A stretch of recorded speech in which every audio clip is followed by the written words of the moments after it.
the reason we called this meeting was obviously there's a big attack on free speech right now in the Labour Party, but also, I mean, from my point of view, it's a little bit broader than that. So there's an attack on free speech in the Labour Party, but it's part of a broader trend, I think, of closing down free speech. So you've got everything from the Julian Assange case, also to the kind of the decline of the mainstream media. I mean, it was never particularly good, but it's getting worse.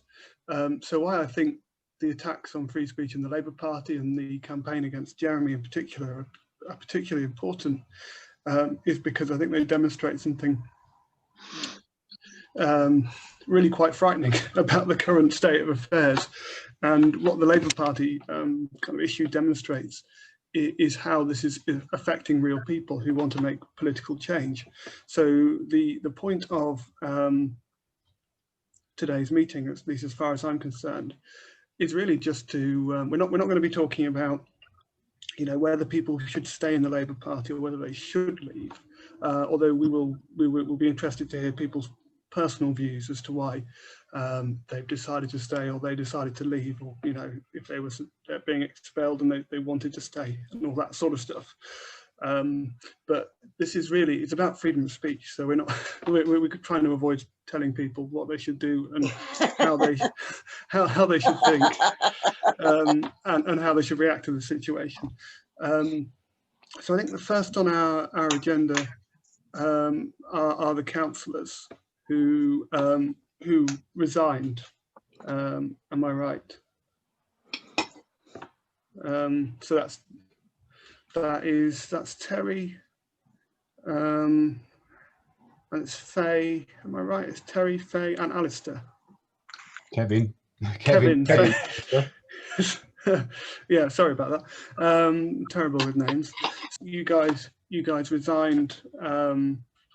From what I've heard, it's in protest at the suspension of Jeremy Corbyn. So, but also I don't know. I'll be interested to know if there's anything else lying behind that. If there's other issues that you've had serving at council or in politics generally. So if you could tell all of us a little bit about your background and why you became councillors, and how you found it being political representatives for the Labour Party at council, what the culture's been like for you, also obviously who you represent as well, and why you came to the decision you did. I don't really mind who goes first, so yeah, fire away. I think Kevin's going first, aren't you, Kevin? Yeah, so I'll go first. So I rejoined the Labour Party when there was a chance of Jeremy Corbyn getting elected, because I saw a window of opportunity for really genuine action to be taken on the climate and ecological emergency. That's something that I was involved with in the Labour Party 40 years ago when we had an eco-socialist society as part of the Labour Party in Sierra, which is unrecognisable now. And that is why I rejoined. That is why I stood for council, because I wanted to make a difference on the green agenda locally. I live in a rural seat. I got elected almost in spite of being a Labour Party member because of the fact I was well known locally. And the Greens actually got a higher vote originally, and they ended up the second time I got elected standing down to make way for me. So we have a strong Green representation in Lancaster, and they're part of the alliance that run the council. So for me, that was a window of hope. In the conference in 2018 in Brighton, there was a very hard-fought battle for the Green New Deal and for a 2030 deadline for decarbonising, and that was after hundreds of CLPs, hundreds of CLPs actually passed motions in support of that. So there was a fantastic engagement from the party, fantastic democratic process, and at the end of the day, the after an all-night session that Alistair was involved with, that policy got passed, only to be completely trashed by the new leadership. The green economic recovery policy that came out a couple of weeks ago was a pale shadow of that. So alongside all of that was happening with Jeremy Corbyn and what was happening with free speech in the council, that absolutely told me that what is the point of staying and fighting?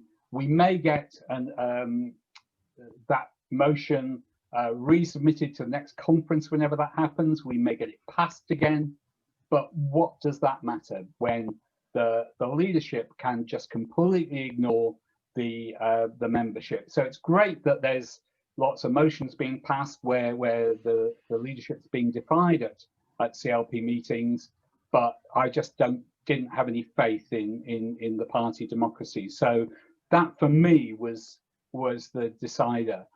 As far as the local council is concerned, we've got a fantastic alliance. We've got a fantastic set of cabinet members. I've just heard that I'm likely to be back in my role as the cabinet member to address the climate emergency, because we've reached an agreement to join the alliance with the Greens, Lib Dems and Labour. So I'm looking forward to getting back locally to really pushing forward an agenda of not just dealing with environmental issues, but also really progressing the local economy and progressing support for vulnerable people and so on. We've got a brilliant local agenda. I'm really sorry that it potentially threatened and interrupted it, but it looks like locally we're back on track. So yeah, that's me. Fantastic. Just so I guess the question I would have, and I was just wondering if Alistair or Faye could jump in here, is what does the makeup of Lancaster City Council look like then? Because that sounds like quite an interesting, fairly unique kind of arrangement on the council, where you seem to have several different parties working together to form an administration. So how's that work? Yeah, so there are 60 councillors, and up until May last year, when there was an all-out election, Labour had the majority, and it was a very right-wing majority. I proposed a climate emergency motion that was resisted by the leadership, and then in May, a lot of the old guard lost their seat.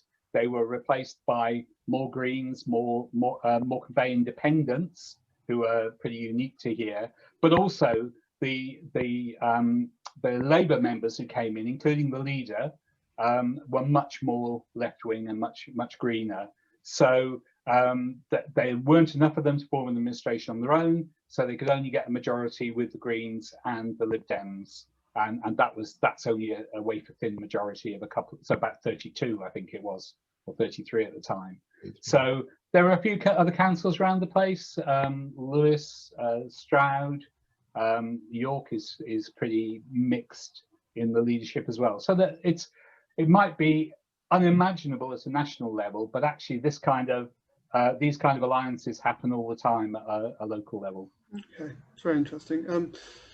Alistair, what are your experiences of politics and local government? Because it does sound that, like Lancaster City Council, in terms of as an administration, as an organisation, politically at least, doesn't sound too bad. It sounds reasonably accommodating of difference. Is that the same as the local Labour Party, the local CLP? And yeah, if you wouldn't mind telling me a bit about yourself as well and why you got into Labour Party politics, that'd be fantastic. Yeah, I guess I should kick off by saying that, sitting here today, I remain conflicted.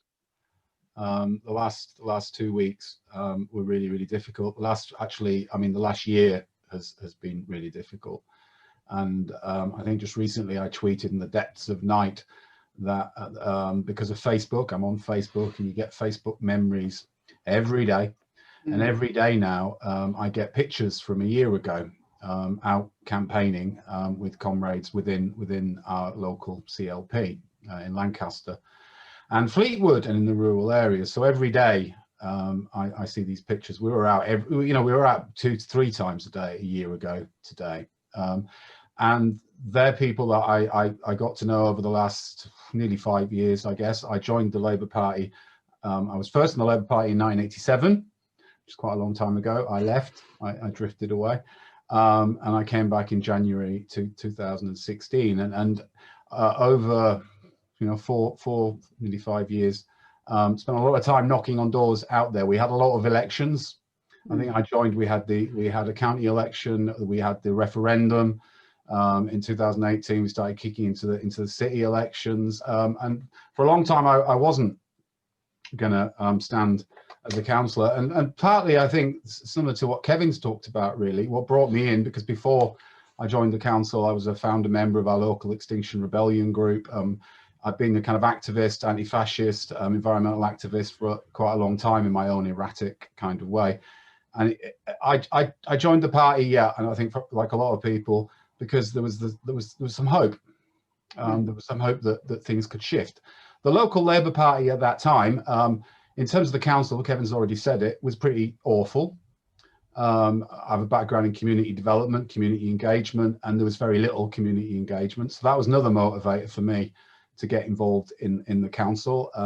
I was there as an observer. Kevin, because he got elected on a by-election before the last elections, was pretty much a lone voice within the previous Labour administration, and I was there as an observer, and there was a bunch of us supporting what he was trying to do in terms of getting a emergency motion passed, climate emergency. So there's a difference there between, if you like, the local administration and our local party. Kevin's in a different CLP. He's in Morecambe and Loonsdale. I was in Lancaster and Fleetwood. There was an influx of members. They became members post Jeremy Corbyn. I was told that we have a hall, Scotford Hall, which has a relatively small space upstairs, and that's where the CLP meetings used to happen. And we had to move to a much bigger venue.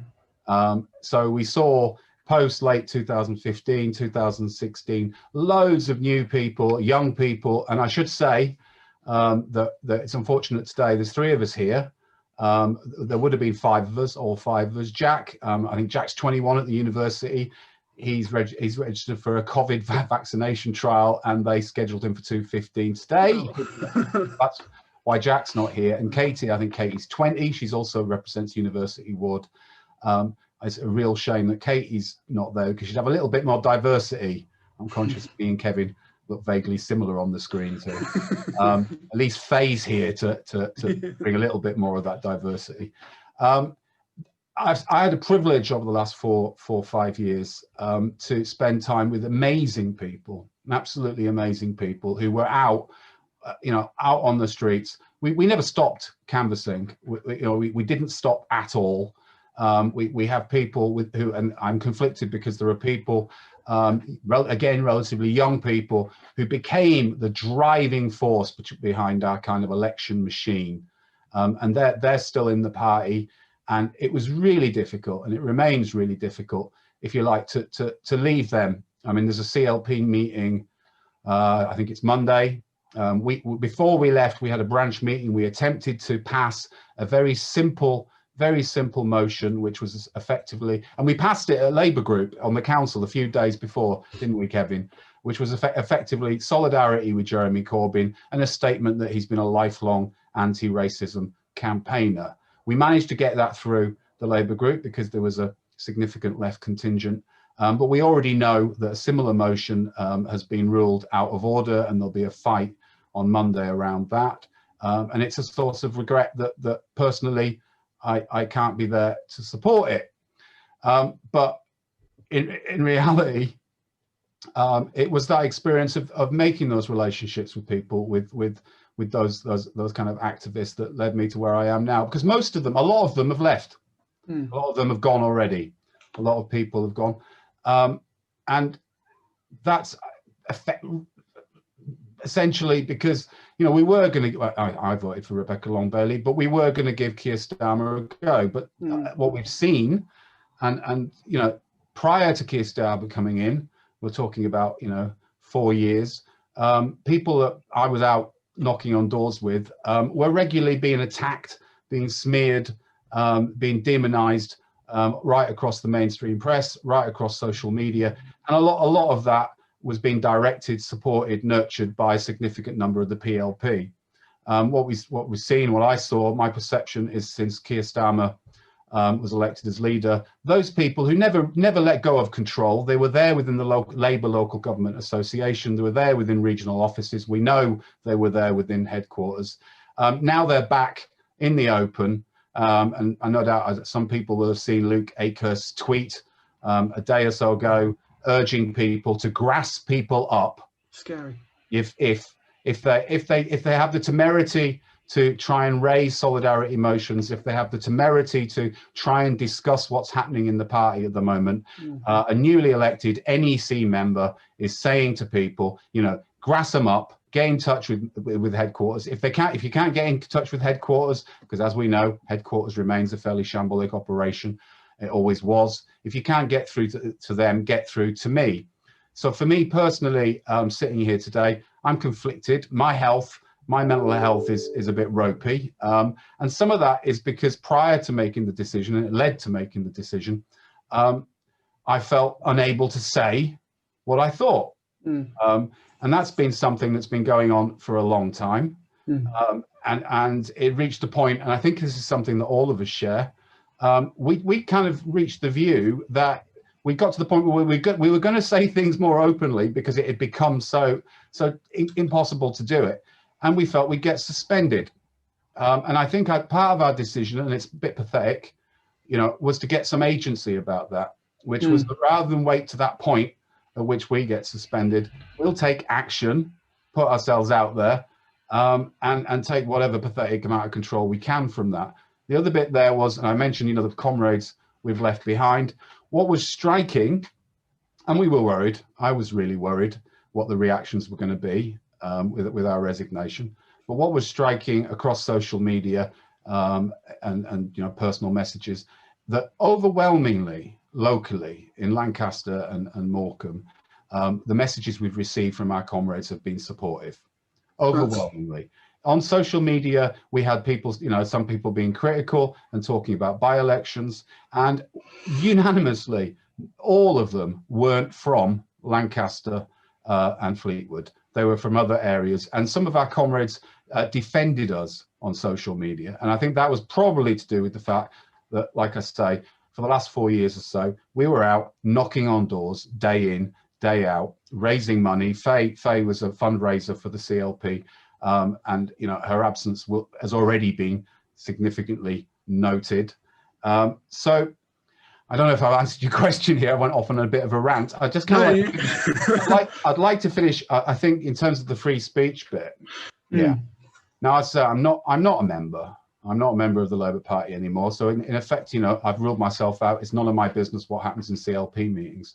My wife is still a member, and I have 2 daughters, and they're both members. And they're 15 years of age. Ellie, just before COVID, as part of her work experience, had the opportunity to spend a week in Cat Smith's office and go down to Westminster and spend the day in Parliament. And, you know, she was chuffed because she got to meet Jeremy Corbyn again. You know, she got to sit there and have a photo taken. And, you know, she's a fan. And I have had enormous difficulty explaining to Ellie and Naomi what's happening in the Labour Party at the moment in terms of free speech. I have enormous difficulties trying to explain to them that you cannot sit in a meeting and talk about solidarity. You can't talk about issues. You can't talk about anti-Semitism. You can't talk about Islamophobia by that logic, or transphobia. You can't talk about these things because the Labour Party has now indicated that if you have these conversations, you are creating unsafe spaces. And they just can't get their head through that because they approach things really simplistically at their school, because their schools regularly, they're a lot more progressive than schools when I was young. They talk about difficult issues. They allow people to have the space to explore their thoughts and possibly their prejudices. Their take as 15 years of age, you know, I'm amazed by it, is that we all carry prejudices. We all carry kind of unconscious bias. And the only way to kind of explore that and develop as human beings is to talk about it and allow space for people to talk about it.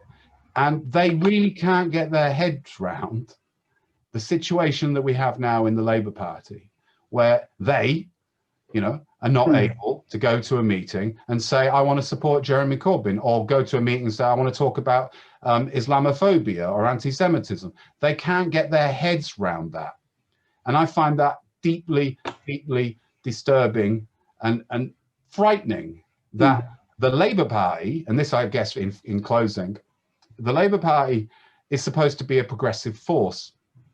You know, that would seem to be a reasonable starting point. But since Keir Starmer has elected, I mean, with his focus, you know, with his obvious, you know, kind of purging of the left, but particularly with his focus on wooing back socially conservative voters, is colluding in a shift in our society. We talk about the Overton window. The Labour Party now, in terms of its electoral strategy, is saying we are now going to try and appeal to the worst aspects of our humanity. We are now going to effectively acknowledge and accept the prejudices that exist in our society, at the same time as closing down discussion of those prejudices. So I guess all of those things, you know, have been burbling away in me for a long time. And Jeremy Corbyn's suspension, you know, it was the trigger for all five of us, but it wasn't the be all and end all of our decision. Jeremy Corbyn, you know, is hugely symbolic, and is a figure that I, you know, deeply admire. But what is happening, you know, is much bigger, obviously, than Jeremy Corbyn. So Yeah. I think after that rant, I'll leave it. No, that was really good. I mean, actually, one of the things that that struck me with what you said, a positive thing, actually, really, really positive thing, is that you guys are still in touch with members of your local party. You're still friends, and you're still able to kind of have conversations and work together, which isn't the case with me and my CLP, and wasn't the case even when I was still a member. Yeah, thank you for that. And on to Faye now. So what are your experiences in Labour in Lancaster and elsewhere? And why did you decide to leave?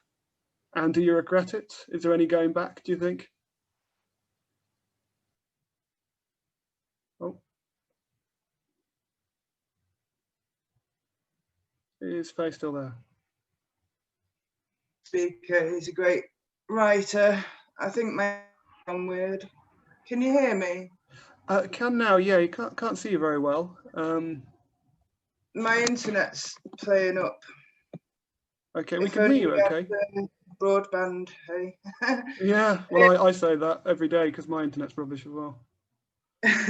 So anyway, yeah, difficult to follow on from what Alistair and Kevin have both said, really, because I feel very similar, but unable to say say in the way that Alistair always manages to. So I joined the Labour Party in 2016.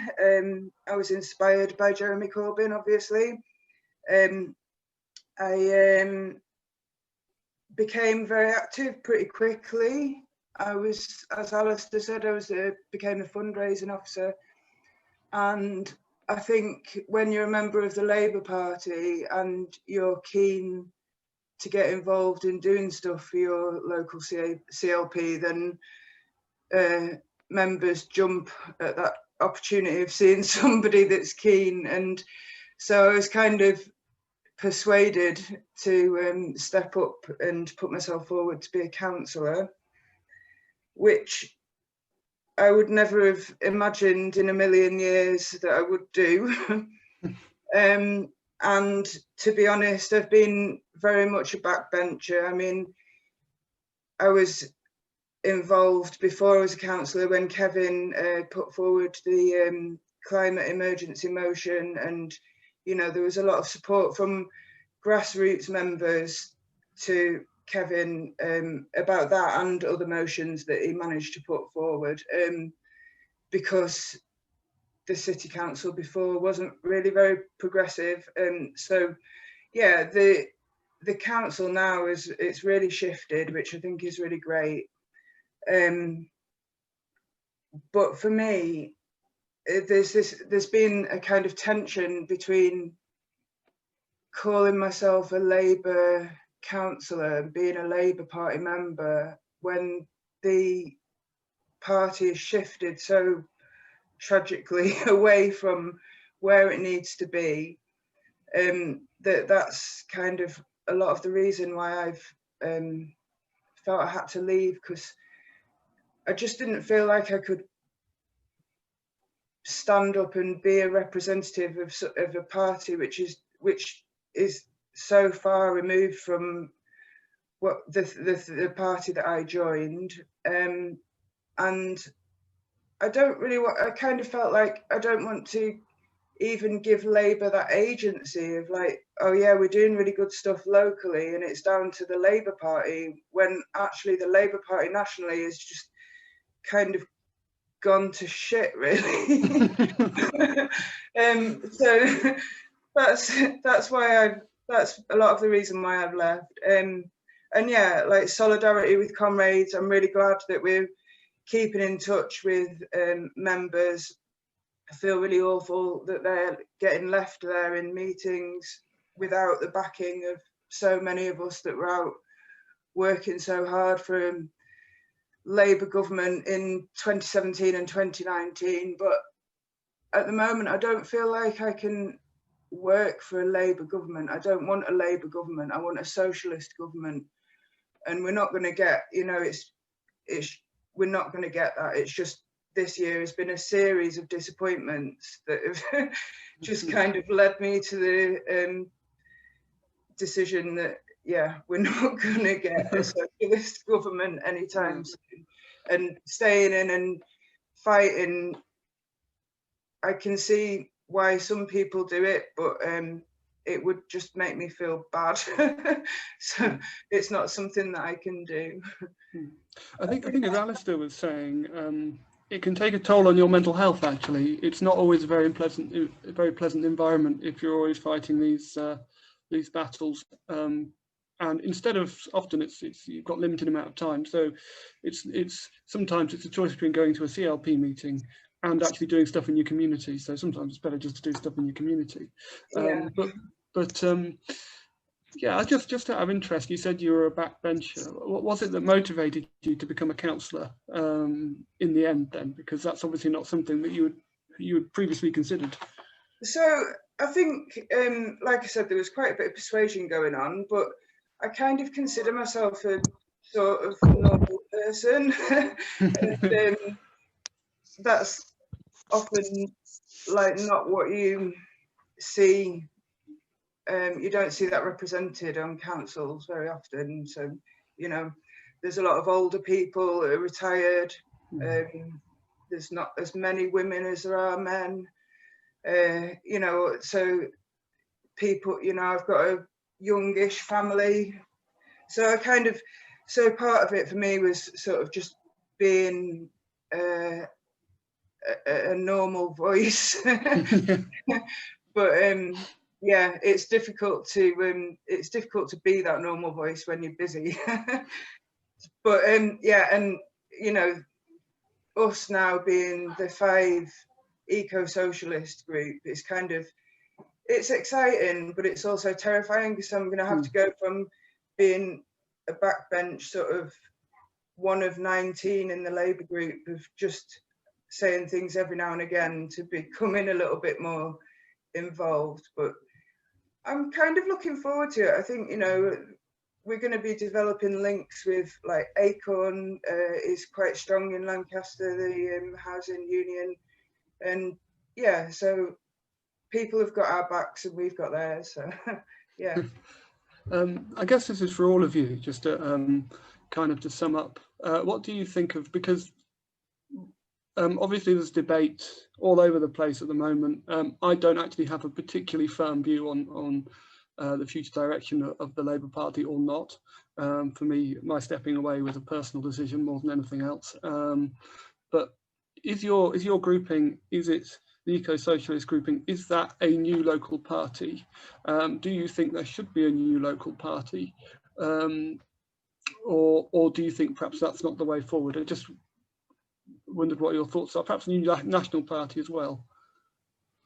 Yeah, Kevin? we're very much at the moment thinking that it's a movement, not a party, and that what we want to do is to support left-wing and green candidates, regardless of whether, you know, what party they're in or no party at all.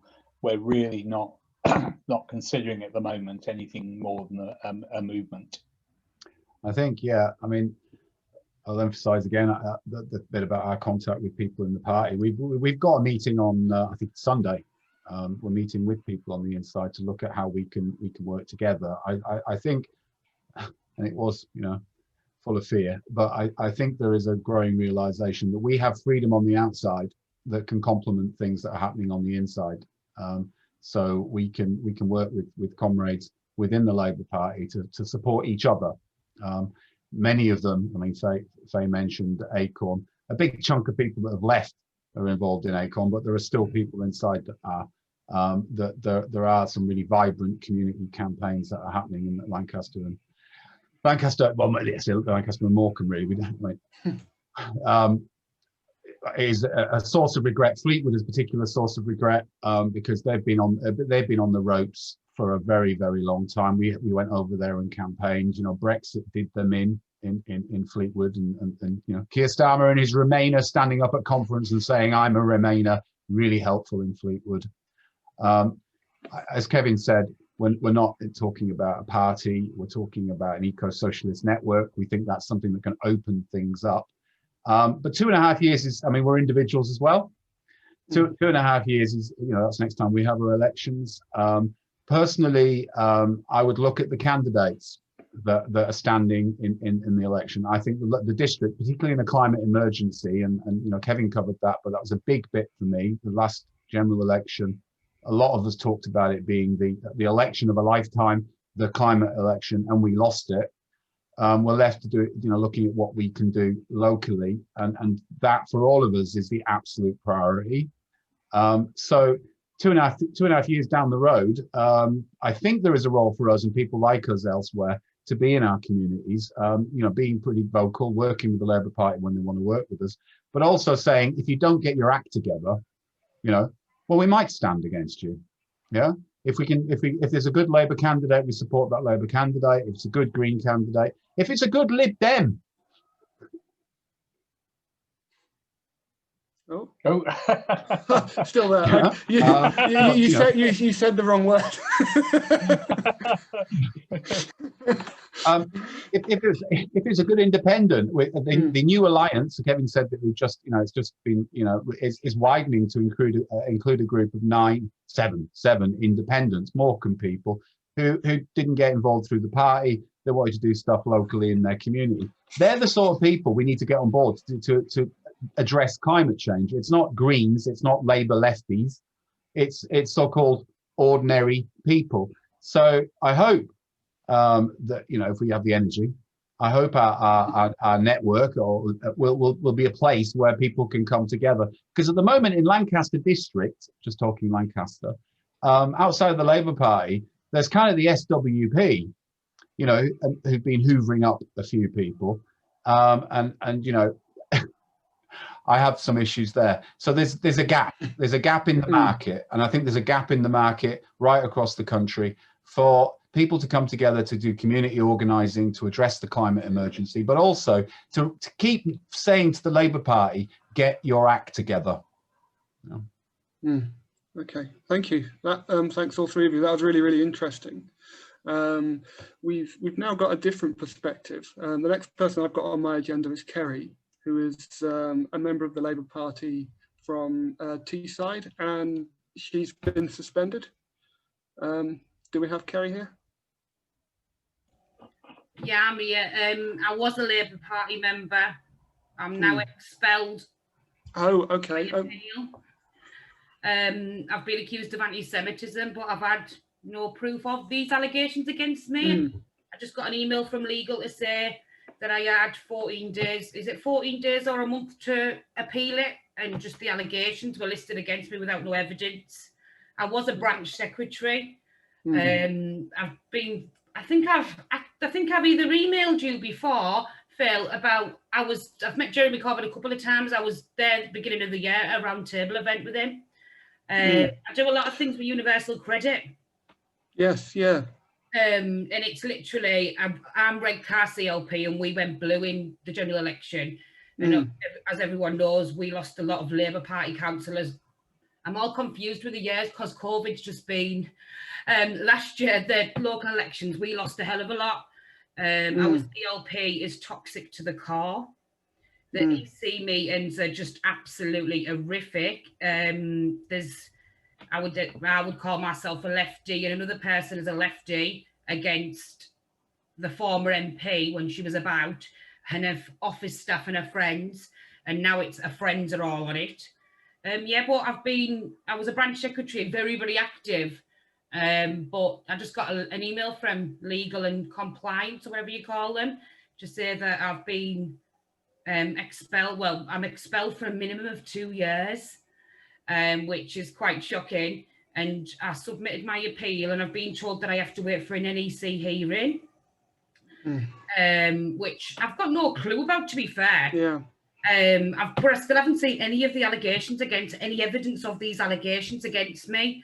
And as we all know, anti-Semitism is a big thing, which it is a big thing. But I think people are using it as a tool against people that they don't want in the party. That's just my opinion, because I think that's what they've done to me in Redcar. I think that they're using it as a tool, which is sad that they're using racism to people that are not racist to get them out of a party. And I think it's all wrong. But yeah, the Labour Party have ignored a SAR request for information. They won't send me my information.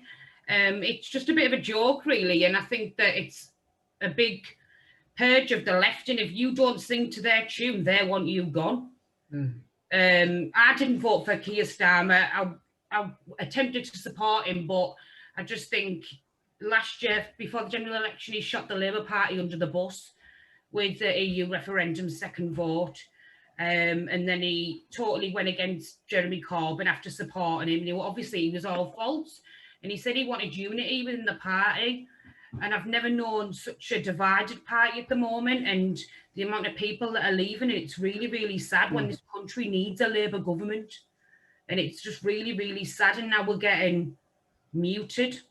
We're not allowed, well, Labour Party members are not allowed to discuss anything that's going on. But it's just, I think it's all wrong. And they're not going to get, the way the parties at the moment, if a general election was called in the next 3 months, the Labour Party would not win that general election. Especially in Redcar, definitely not. They just wouldn't win it. And red wall in Redcar is becoming a blue wall. I think, just to chip in there with my own thoughts, I think that actually the people that Keir Starmer's alienating right now, which is people like me, Jeremy Corbyn supporters, you've got 500 of them, 500,000 and more of them in the party, and then you've got kind of the additions to that outside of the party. Labour needs those votes to win in marginal constituencies across the country. I don't think he quite gets it. But in terms of your personal experience, I just wanted to get a sense of the sort of to be at your end of the complaints process, because we don't actually hear about what it's like very much. So you've been sent an email by the compliance unit, which says that which informs you of your suspension. Yeah, well, I would say it's a suspension, but they're saying if I don't win my appeal, I'm expelled for a minimum of 2 years. So they don't give you, they haven't given you any evidence. No. So you can't rebut it before the hearing, am I right? Yeah, that's right. Okay. Which doesn't seem quite right to me. That it's quite stressful. And so you don't know when the hearing's going to be, but they said there will be one. So you've got to attend this hearing effectively blind. Yeah. And with the prospect of being expelled for 2 years from the party. And sorry, can you remind me, how long have you been a member of the Labour Party for? Oh, 2017. Right, okay. I've been a branch secretary for 2 years. And you've been a branch secretary and you've worked hard for the party. And I guess you're not allowed to discuss it in theory, are you? Well, I've never been told anything. I've just got you know, when you obviously submit something to the legal team and you get back a receipt, as I call it, to say we've received this. That's all I've had back. I've had nothing since. Wow. I even contacted our regional director, Kate Bolger, and she was more a chocolate fireguard's more use. And I just think it's wrong, because obviously they're leaving me in the dark now, and if they're doing it to me, how many more people are they doing it to? I think there's and I've heard vague stories about this kind of thing before. I've not been subject to the process myself, so I wasn't aware of it, but it does seem to me like there may be a kind of safeguarding issue here, due to kind of people's personal mental health and well-being. To be accused of something that you don't even know what you've been accused of, and then to be summoned to a hearing without having any information, you can't prepare your defence, as it were. That seems to me to be contrary to natural justice, but that's just kind of my opinion, I guess. Is it all wrong? And when I come to London last year, well, it was the beginning of this year, I think it was me emailing you, Phil. When I came to London last year, everyone remembers me. When I came to London last year, this year, I got slagged off for being there.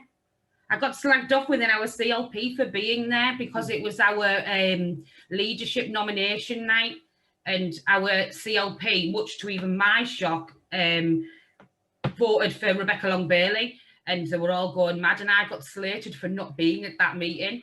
And I was like, I was in London. Surely that's a big, better thing, getting issues that are affecting so many people around here. I got slated for not being there. But yeah, I just think obviously I'm fighting blind now, and I don't know, it's just really hard. It's like banging your head against the wall, and you're a voluntary member of a political party. You're not in this, you're not at school and doing as you're told and things like that. We're all volunteers and we all work our backsides off. I did in the general election last year, not in Redcar, because I can't abide Anna Turley, and I've told her to her face. I can't. I think she's awful. And I went to Hartlepool, I went to Scarborough, I went everywhere. And to campaign for and I got slagged for that as well. The local elections last year, our ward, we gained a Labour councillor. Everyone else lost them. We gained one. I mean, it's just a bit, you work your backside off of the party, and this is the way that they treat you. It's just wrong, isn't it? Yeah, I think there's an interesting point here that I kind of wanted to draw out, is that the councillors from Lancaster have painted quite a really actually very positive picture of the political culture where they are. My own experience from where I've been in Kingston and Surbiton has been much less so, even from people on the left. I was just wondering if you could tell me what your kind of the culture is like in your CLP. Are you experiencing bullying, or is it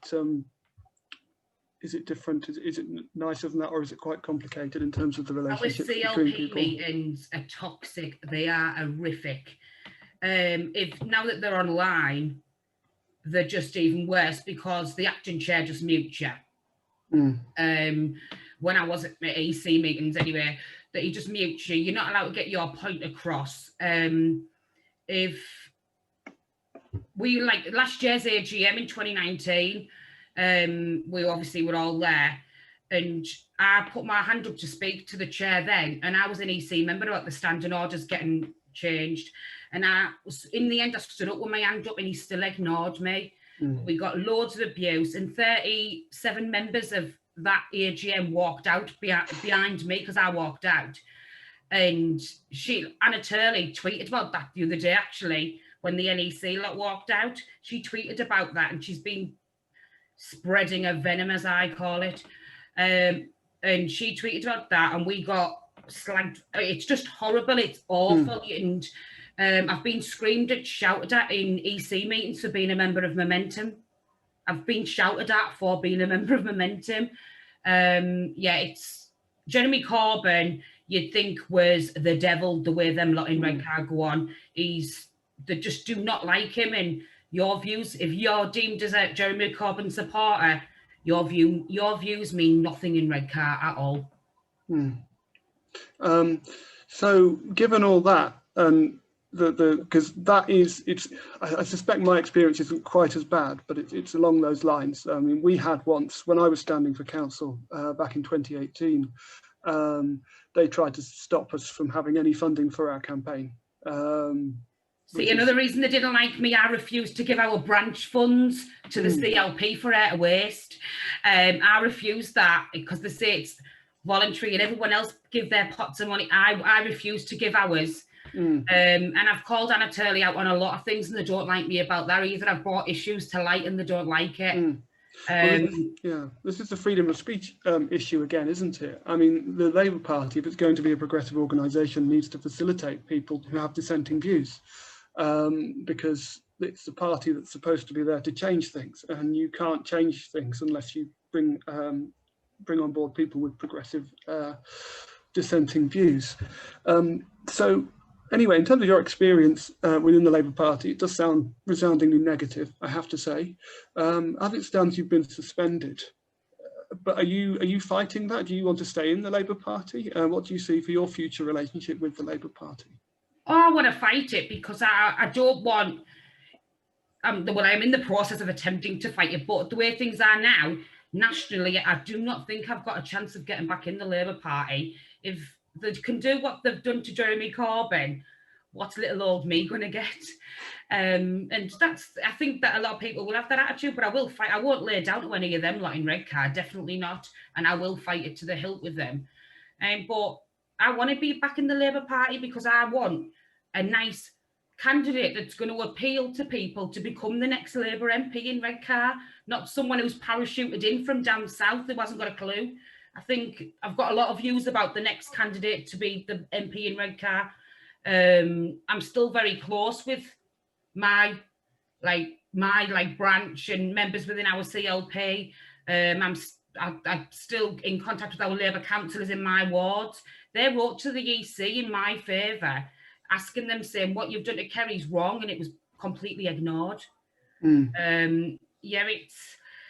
It's like they've got their own self-serving agenda, and obviously issues that are affecting people around here are not on that agenda. They're more just power grabbers, in my opinion, because they all seem to be wealthy people who live in little villages outside of the rough part of Grangetown and Middlesbrough. And like, I live in a really rough part, I'll be honest. I sound rough as well.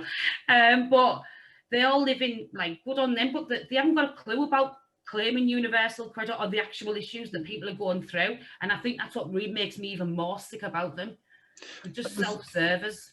It's an interesting stat out today, actually, that suggests, I think it's that Jeremy Corbyn is popular with sort of 30% more people who are lower within the Labour Party, who are kind of on lower incomes, and he's 90% less popular with those on higher incomes. So kind of the middle class people.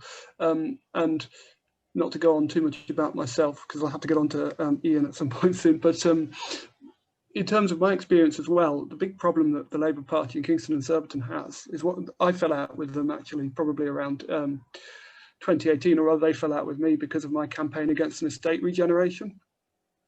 And there's a lot of people in that CLP who just don't understand what's happening, what social cleansing means. They see it as, as people who have chosen to live on an estate that's suffered underinvestment, basically. So, it's moving them out is improving their lives, regardless of whether or not they can actually afford it. And so I think, my experience chimes with yours. It also chimes with my experience. I didn't go to any PLP meetings, but I do remember people coming back from them, and they were horrible.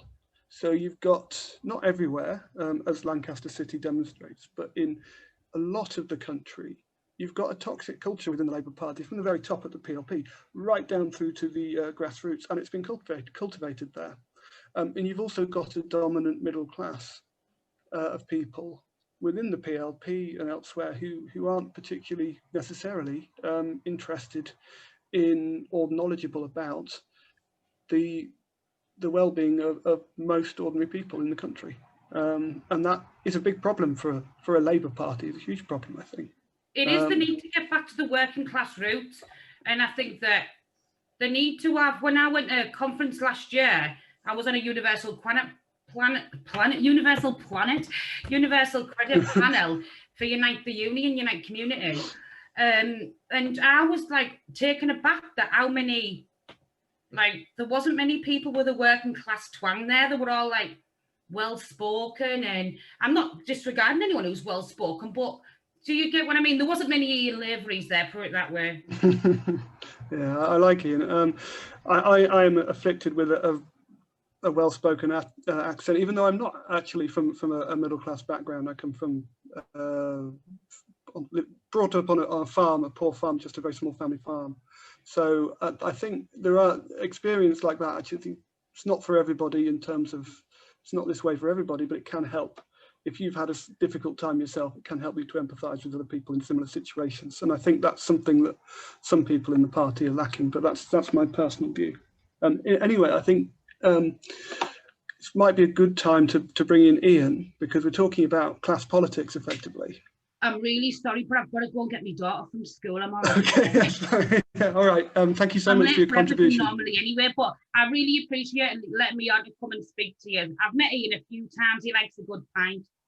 Okay, all right, great. Thank you so much. That was really, really good. Hey, Ian, are you around? I am. I'm here.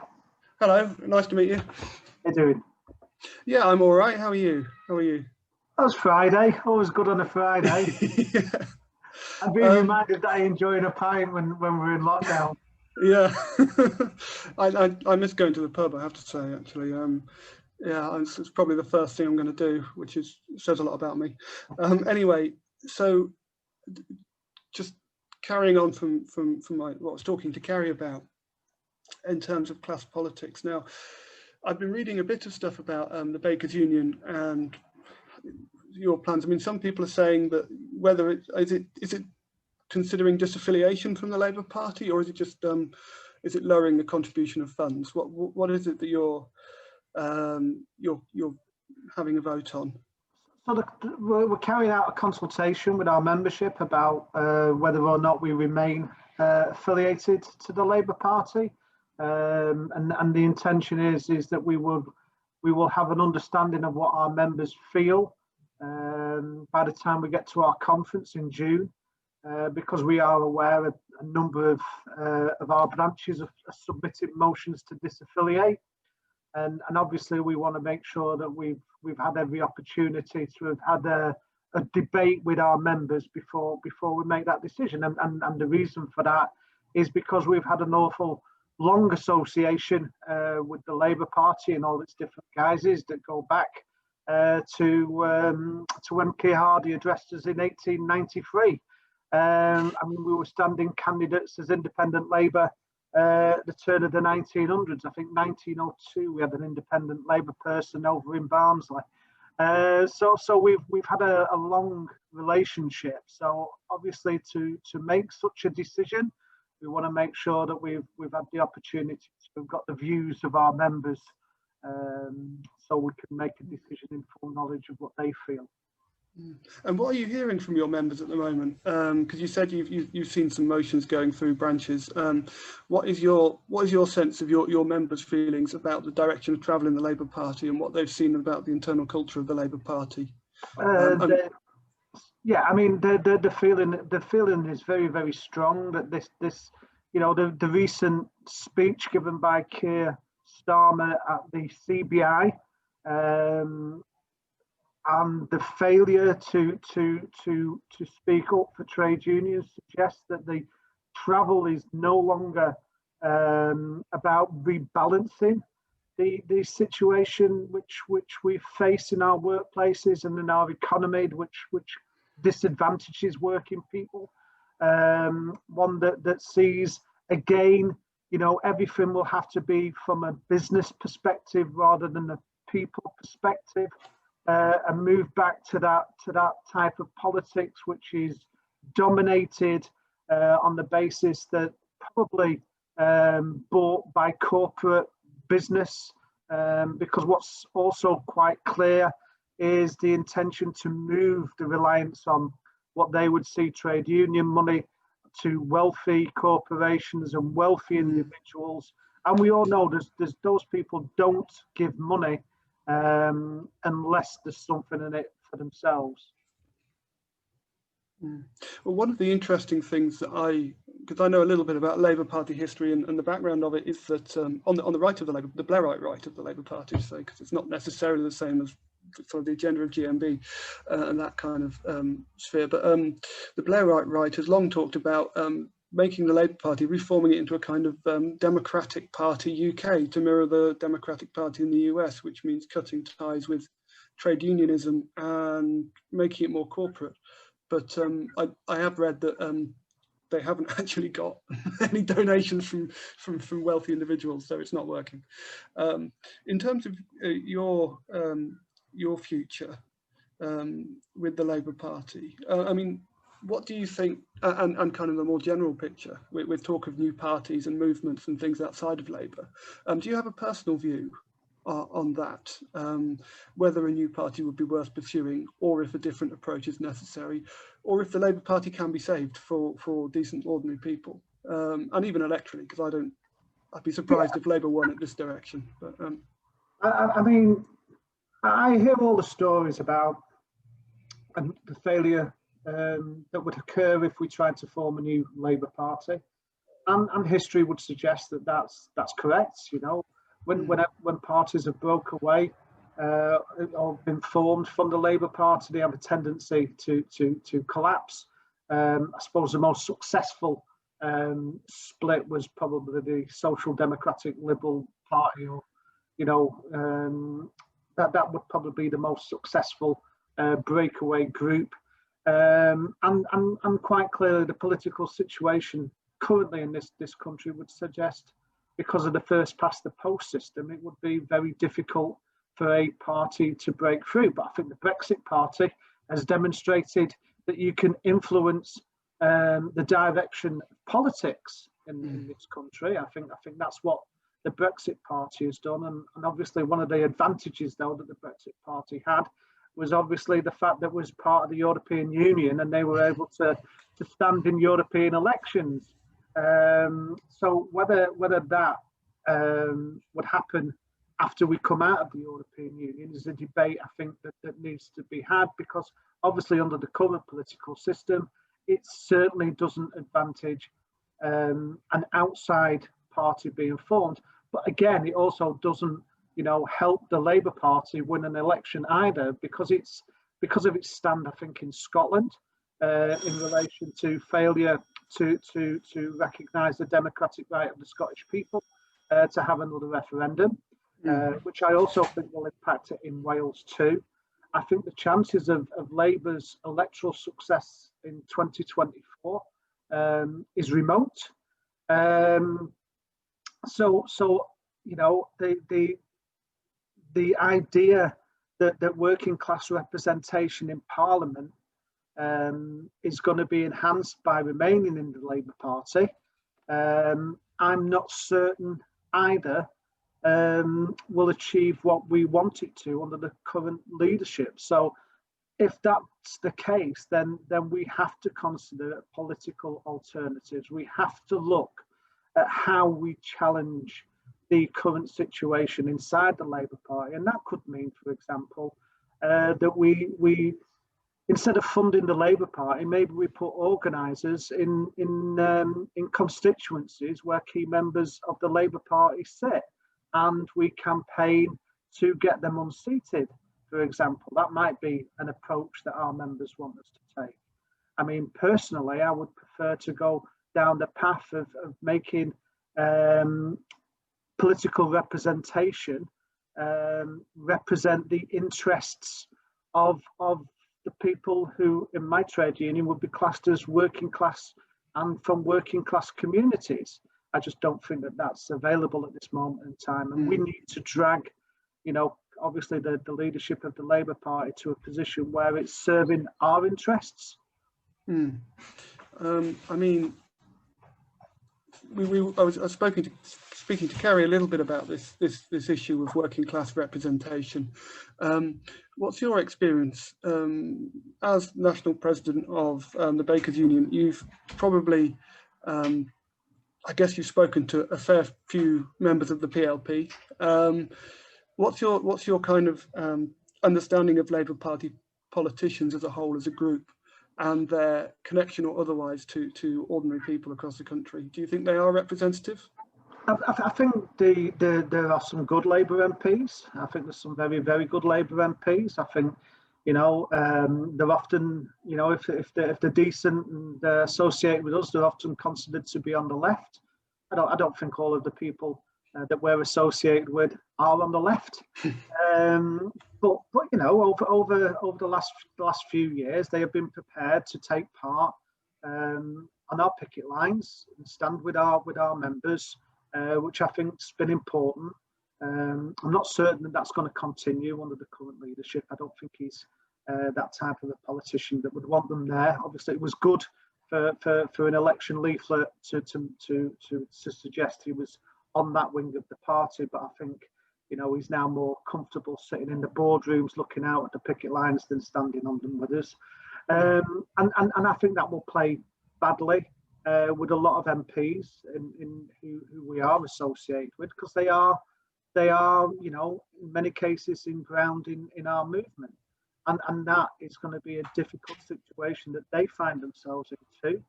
But I do think it's important that, you know, those MPs, if we did disaffiliate, are still supported. I mean, you know, we have a policy in our union that funds those MPs that represent our interests and that believe in, you know, repealing the anti-trade union legislation. We don't support or fund MPs currently anyway that are not in line with our aims and aspirations for our members. So in that respect, you know, whilst we might not be affiliated, we would still be prepared to invest in getting those MPs elected.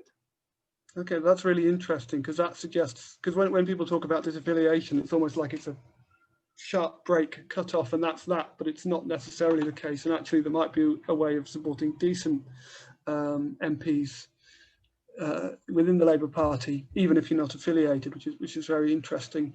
And I think that is appealing to a broader kind of, I mean, I don't want to impose my views on the meeting, but it seems like the consensus that we're getting from this is actually that what's less important than whether you stay or leave the Labour Party, it's the politics and the policies and what you're fighting for, and the community, and also being representative of the people that you are supposed to represent. We're running a bit over time, so I'm going to move on to questions now, if we have any. I'll just open it up to any of our speakers, anyone who wants to ask any of our speakers a question, or that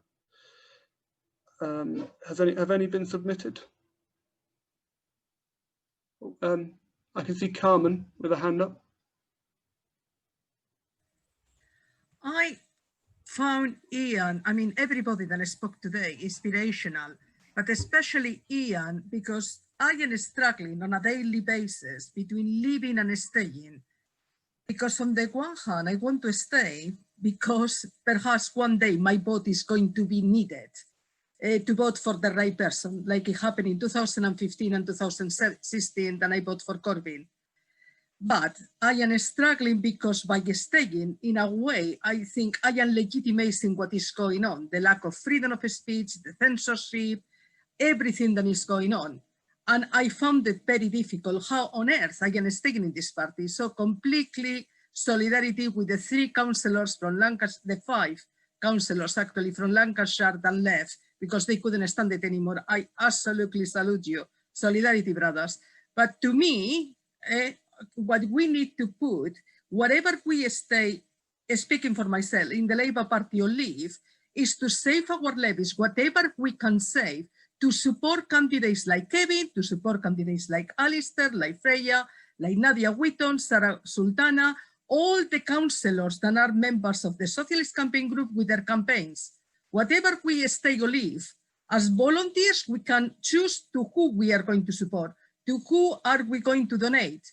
And absolutely salute Ian Hodson.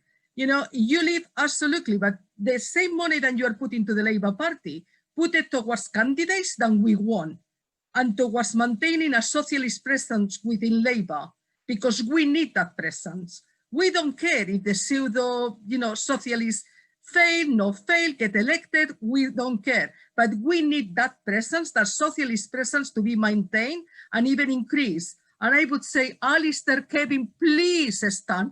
Please stand. We need candidates like you. I don't care that you're independent. I would rather vote for you than for a pseudo Labour. And another thing that perhaps we can do is to start thinking in ways that we can organize and really fight. I have started submitting complaints through the formal complaint process, and I wouldn't mind helping others submitting formal complaints, just piling on them, right? Because if they don't reply to our complaints, then we have evidence that nothing is changed. And despite all the nonsense of Star Mayan going to do blah, blah, blah, is not doing anything. And start really piling on them and then compile evidence and keep it and go to the press and say, well, they are talking nonsense, really fight back. And, you know, can we create a group of people that are legally trained to support members that are going through expulsions, through suspensions, that we can really start asking questions, representing them as friends, you know, really fighting back. I would really like to start fighting back from us, from the grassroots up, rather than, you know, I found today refreshing, but sometimes it's too many speeches and too little actions. And I would like to see, you know, us coming together and start formulating action. Thank you. Okay, I think that's something that actually would be interesting as the Cosmos to see if we can facilitate that, whether or not it's, again, you know, I don't necessarily think you have to be inside the Labour Party. I suspect you could be outside as well and campaigning on real issues. But I mean, Carmen, we're in touch and we can talk about that in the future anyway, and how to get that kind of thing moving. I have seen that Jackie would like to speak. So if Jackie, have you got a question or a statement you'd like to put to the group? Yeah, I have. This is great, thank you. I think we have to fight on every single front, and there are many ways to fight. And sometimes some fronts are more important than others, but we have to fight everywhere.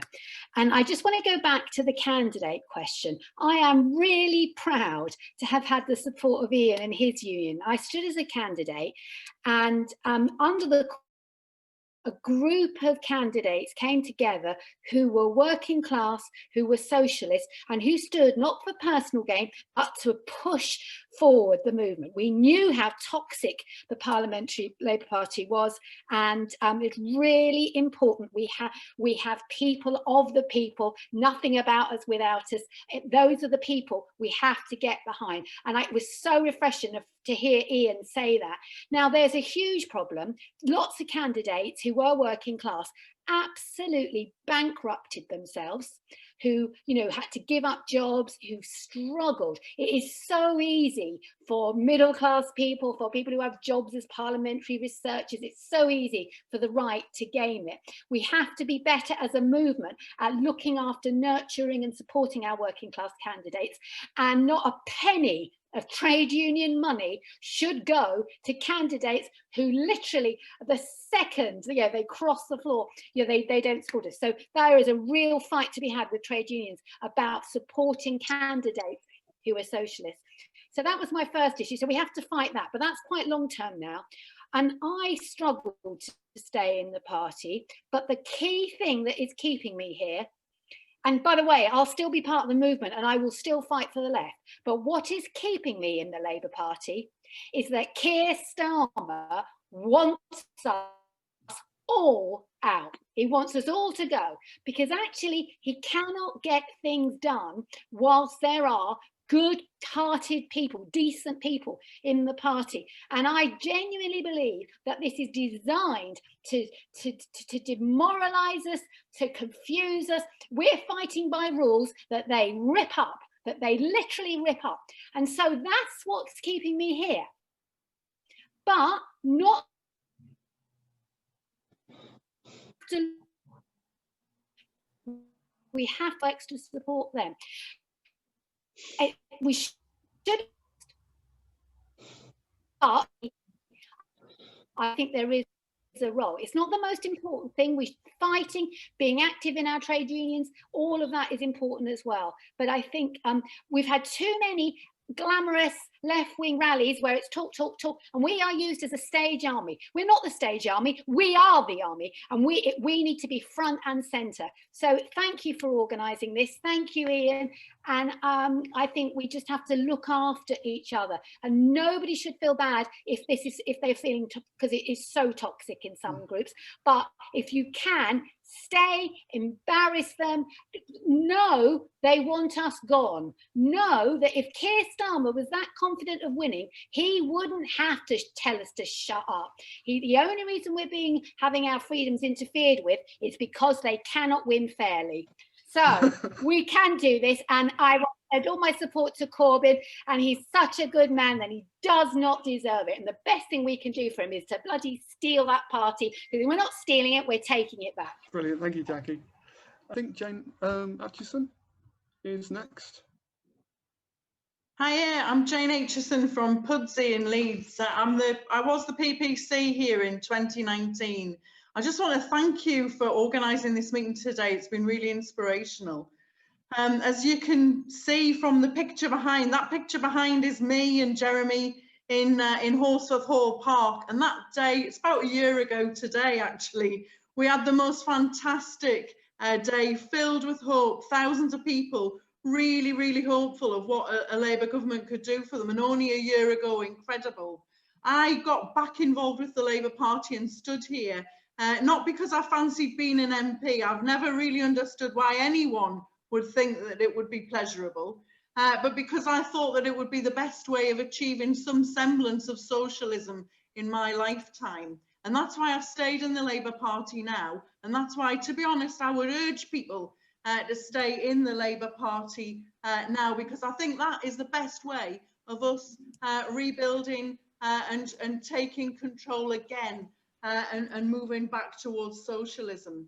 My life story is that I'm a trade unionist like Ian, but I joined my union, which was CPSA, the Civil Service Trade Union, in the early 1990s. And it was at the time one of the most right-wing and corrupt trade unions in the British trade union movement. It was probably at the top of that league, actually. But I didn't, give up. I stuck with it. And alongside Mark Sawatka, who was a trade union rep up here at the time, we worked very, very hard on the left to transform that union into what's now the PCS, which is probably one of the most left-wing and most fighting trade unions in the country. So I put that forward as an example that you can make a difference. It isn't easy and it's not pleasurable either, but it's worthwhile, and you can look back on what you've done and feel good about it. And that's what I hope that we will be able to do. But I think particularly under lockdown, a lot of people are telling me they're feeling very isolated. And I think it's really important you get into some groups. Like this group's fantastic. I'm a member of Don't Leave Organise. Get involved in groups that will give you some sense of solidarity and that you can work with on the left.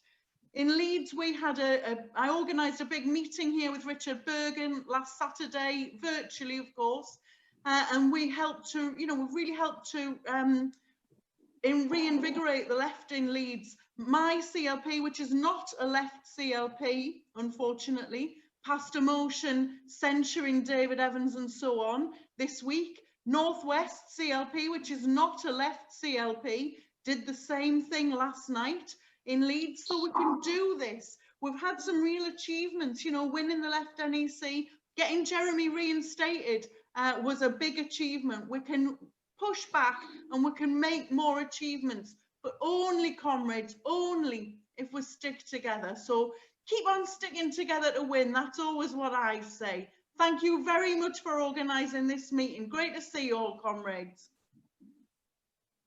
Thank you. Thank you, Jane. I've got time for 2 more. Unfortunately, we're having to end this at 4, but we will. I know there's quite a lot of people who've had their hands up, and there's quite a lot of people who have things to say. So we will be convening at least 1 more meeting like this in the future, because obviously it's really important that people actually get a chance to talk about this stuff, because it's a difficult time. So the next person I've got to speak is John Cooper, and then it's Tony Booth. So we've got about 6 minutes left. So if you guys could keep to about 3 minutes each, that'd be fantastic. Can you hear me, comrades? Yeah. Good evening. Hiya. Right, comrades. About 5-6 weeks ago, I decided to cancel my direct debit to the Labour Party, and there's nothing anybody can do or say to convince me to stay, because for 2 reasons. Firstly, was Carrie Murphy's interview where she talked about how proud she was throwing innocent people under a bus, and the second one was finding out that the real reason the Labour Party exists. I found out the Labour Party really exists to manage and mitigate the status quo, rather and to manage and mitigate capitalism, rather than seek to overthrow it, as all social democratic parties do. And when I left, I felt like a cloud had lifted, and and over the last, since April, especially since the Records report was leaked on Easter Sunday in the public domain, I was given every single reason to leave, but actually the deciding factor was feeling like I've been feeling like I was being taken for granted by the left-wing leadership, who, believe me, comrades, will always take the side of the right wingers, and will continue and will never stand up to them, and will never fight back, and will always take the side of the right wingers, quite frankly. And I actually get a lot more out of extra-parliamentary campaigning in my neck of the woods, most notably through the ongoing IWGB Greenwich University industrial dispute, and yesterday had an extremely productive meeting with a local energy co-op called South East London Community and Energy, or SELCA if you like. And what I would ask the panel, and thank you all for the contributions so far, what I would ask is, how do you think we're going to upgrade last year's arguably Keynesian Green New Deal and upgrade it into a socialist Green New Deal?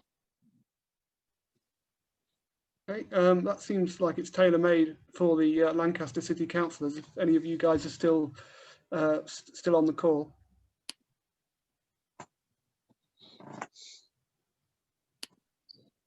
Yep. Yep. Sorry. I'm sorry, Alistair. No, you go for Kevin.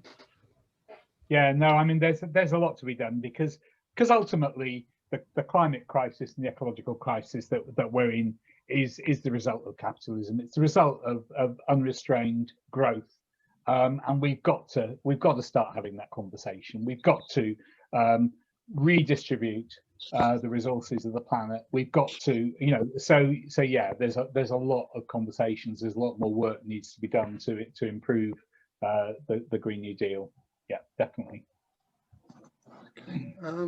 Right, I'm afraid I've got to move on quite quickly now. Going on to Tony. Have we still got Tony with us? Yep, I'm here. Hi.